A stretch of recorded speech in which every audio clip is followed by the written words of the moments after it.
ನಾವು ಖಂಡಿತವಾಗ್ಲಿ ಅದಾನಿ ಅವ್ರಿಗೆ ಏನ್ ಸಪೋರ್ಟ್ ಆಗಿದೆ ಕೇಂದ್ರ ಸರ್ಕಾರದಿಂದ ಅದ್ರ ವಿರುದ್ಧವಾಗಿ ಅವಾಗೂ ಮಾತಾಡಿ ಇವಾಗೂ ಮಾತಾಡ್ತೀವಿ.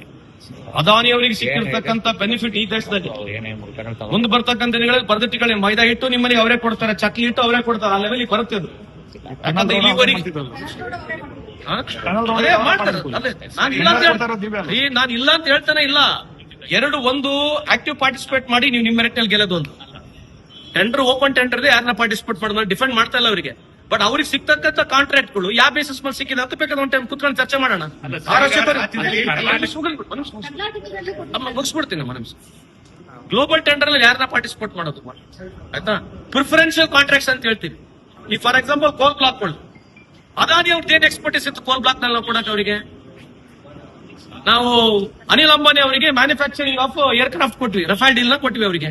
ಆ ಪುಣ್ಯಾತ್ಮ ಸೈಕಲ್ ಮಾಡಿದ್ದಿಲ್ಲ. ಯಾವ ಆದಾದ್ಮೇಲೆ ಕೊಟ್ಟಿವಿ ಅಂತಕ್ಕಂಥದ್ದು ಇಂಪಾರ್ಟೆನ್ಸ್ ಇದೆ. ಅಂದ್ರೆ ಫಾರ್ ಎಕ್ಸಾಂಪಲ್ ಇಫ್ ಅದಾನಿ ಅವರು ಇಲ್ಲಿ ಟನಲ್ ರೋಡ್ ನಲ್ಲಿ ಅವ್ರು ಪಾರ್ಟಿಸಿಪೇಟ್ ಮಾಡಿದ್ರೆ ಆ ಟೆಕ್ನಿಕಲ್ ಕ್ವಾಲಿಫಿಕೇಶನ್ ಆ ಕಂಪ್ನಿಗೆ ಇದ್ರೆ ಗೆಲ್ತಾರಲ್ಲ ಅವ್ರಿಗೆ ಬಿಟ್ಟಿರ್ತಕ್ಕಂಥದ್ದು. ಆದ್ರೆ ಇವರಿಗೆ ಯಾವ್ದು ಟೆಕ್ನಿಕಲ್ ಕ್ವಾಲಿಫಿಕೇಶನ್ ಇಲ್ಲಾರಂತ ಕಂಪ್ನಿಗಳಿಗೆ ಇಷ್ಟೆಲ್ಲ ಆದ್ಯತೆ ಹೆಂಗ್ ಸಿಕ್ತು ಅನ್ನೋದಕ್ಕೆ ಸ್ವಲ್ಪ ಚರ್ಚೆ ಮಾಡೋಣ. ಅಶೋಕ್ ಅಣ್ಣವ್ರ ಕರೀರಿ, ಚರ್ಚೆ ಮಾಡಬೇಕು. ಇನ್ನೊಂದು ಏನಂದ್ರೆ